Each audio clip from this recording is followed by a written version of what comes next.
Victor, how are you? I'm very good. Yourself? I'm great, thanks. George, one of the projects that I've been working on in Chicago is a 57-unit building. This is one that we should have closed several months ago. We had a problem with Phase 1 environmental. It failed. Phase 2 environmental showed that there were dry cleaning chemicals underneath the building. And it's a complex. It's two buildings, 40 units in one building and 17 units in the second. And some of the units are commercial storefronts. So one of them had a dry cleaner in there that is long since gone, but there's dry cleaning chemicals in the ground underneath. So we're now trying to figure out what to do. We've ordered a Phase 3 environmental to try and determine the extent of the contamination, trying to figure out what is the way forward. The building is currently being held by a trustee. I see 5 different courses of action. Number one, we could, if the EPA permits, get a letter from the EPA saying that the contamination is contained and basically have them sign off on it. That'll typically cost about $35,000 and several months worth of effort to get that. Option number 2 would be to, again, subject to the Phase 3, dig out the contamination and dispose of it. It's probably a few $100,000 worth of effort. Number 3, walk away from the deal. Well, don't go any further. Okay. Don't go any further.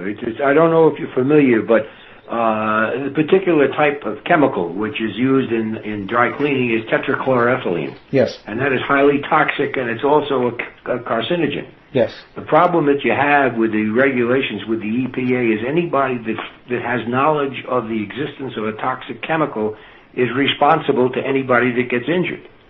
Now, whether you own it or you don't own it, at this point, the mortgagee the mortgagee, whoever owns that property, they're responsible to take care of it, and they're also liable for lawsuits to anybody who gets injured.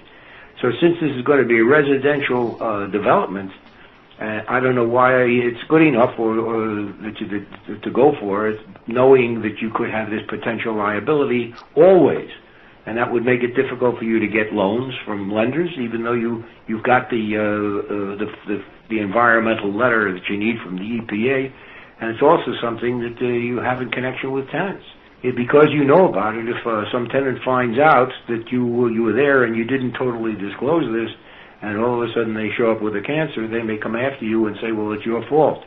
In which case you've got a lawsuit, and the statute is very broad as to who's involved. Once anybody learns of it, they've got an obligation to disclose it and cure it. Right. So my feeling is there are probably a lot of other projects or other properties that don't have the aggravation. Why look for this one? Okay, that makes sense. So it's an unbounded liability, and yeah, life's too short for this. Yeah, absolutely. Okay, well that's my feeling. That's great advice. That's great advice. Yeah, it depends. It depends on the nature of the contamination. This one, this chemical happens to be a real toxic chemical. That's the problem. In other words, the chemicals or the degree of contamination and the chemicals involved vary drastically. Yes. The tetrachloroethylene, whatever it is at that point, is toxic and has been shown to cause cancer in rats. Yes. And animals. So it's there. It's not the EPA has made a study of it. While they say, well, it's not. We can't prove that it goes that humans are it, but it's a short jump from one animal to another, and why take the liability? How good is the project going to be to undertake that type of liability? Go find something that's got less headaches. That's my feeling. Yeah, I trust your instincts on this one, and I agree. Yeah. Now, if it weren't for the fact if it's not going to be residential, that could be a whole different ballgame. But this is residential. That's the problem. Yeah. So let's go on to the next one. As far as I'm concerned, do what you want, but you do it at your peril. I wouldn't walk. I would run. Okay. Very good advice.